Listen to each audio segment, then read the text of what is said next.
Hello there. Welcome to a new episode of Can You Solve This?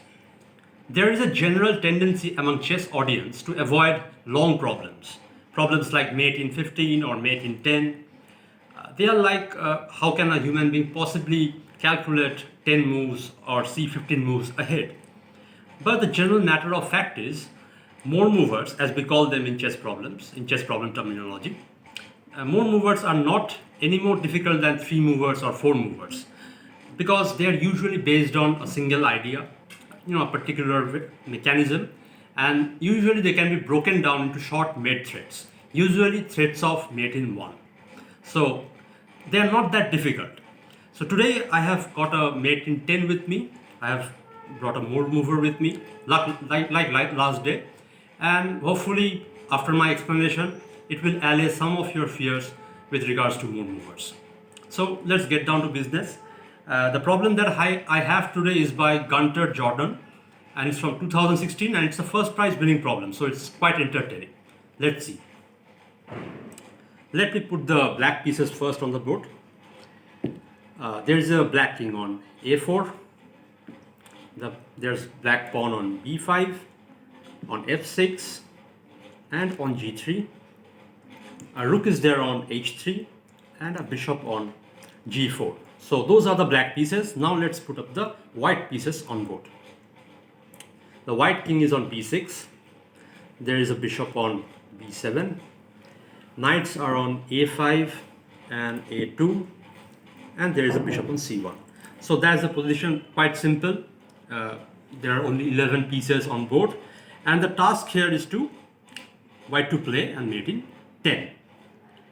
So you can see that all the flight squares around the black king are sort of guarded. And there is a very nice picturesque mechanism that you can actually find in this position, and made the black king in 10 moves by force. So yeah, it looks difficult maybe because it's 10 moves long, but spend some time with this position and see if you can figure this out. Okay, I hope you gave it a good try. Now, first of all, I will begin with some hints, and I will urge you to pause the video and think about the solution.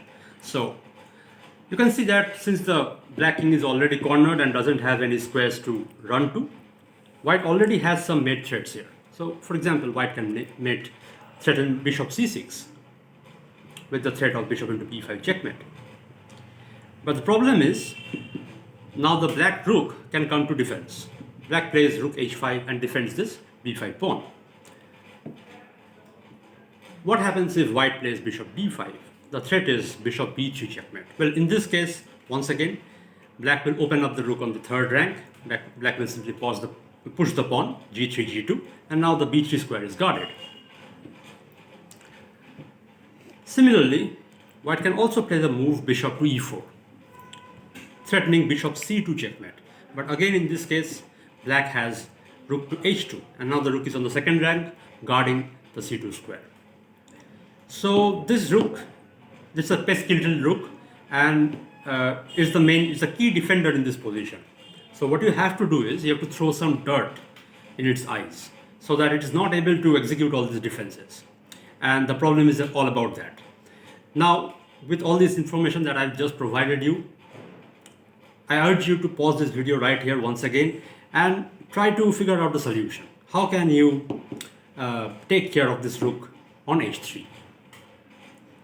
Okay, I hope you gave it a good think, and I hope some of you were also able to figure out the solution. So how do you start? The key move is knight c3 check. The king moves to b4, and now knight d5 check. The king goes back to a4. Now what has happened is, with this maneuver, knight c3 to knight d5, that the fifth rank has been blocked. Now there is no rook h5 protecting b5 anymore. So now white can go bishop c6. And there is no defense of rook h5. Bishop into b5 is threatened. Now what does black do? Well, black has to defend with bishop to e2, guarding this b5 square. And now once again, white goes knight c3 checkmate, knight c3 check, king to b4, knight a2 check, and again back king to a4. Now, since the bishop is on e2, you can see that there is no rook h2 anymore, guarding this c2 square. So white can play bishop to e4 here, threatening bishop c2 checkmate. And since there is no rook h2 anymore, how does black defend? Well, one option is to play bishop d3, but this makes no sense, because then white will simply capture on d3 and there is no way to prevent bishop into b5, bishop c2, etc. There are too many threats. So in this case, after bishop to e4, black will have to go bishop d1 and guard this c2 square. Now once again, white goes knight c3 check. Black plays king to b4, knight d5 check. Black goes back to a4. And now again, the fifth rank has been blocked, so there is no rook to h5 anymore. Now white goes bishop to d3, again attacking this b5 pawn, and there is no rook h5 anymore. So what does black do now? Well, black has to play bishop to e2 to stop bishop b5 checkmate. But in that case, white simply has bishop c2, and this is game over. This is checkmate, and all this took only 10 moves to execute. So that's the solution of the problem. And this nice maneuver with the knight, this is what you had to spot in this problem, and this is something known as the pendulum maneuver. I hope you enjoyed it. I enjoy pendulum maneuvers very much, so I thought that I would show you one. Okay, so that's it for today.